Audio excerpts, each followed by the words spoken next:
Қайырлы кеш. Менде бар ондай результат.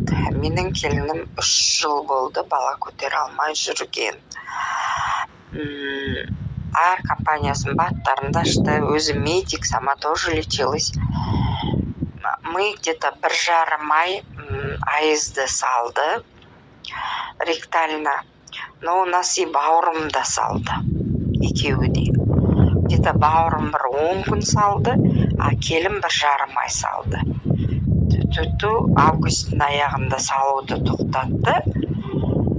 Қазір 12 недель, аяғы ауыр уже. Но помимо этого,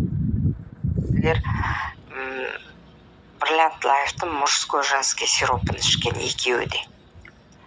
Но оны ішті, мына нені свеча салғанда оны уже ішпей, только свечамен қолданды. Не знаю енді, екеуінің бірге көмегі болды ма, или келін өзі айтады свечадан, я говорю, прям сразу забеременела деп.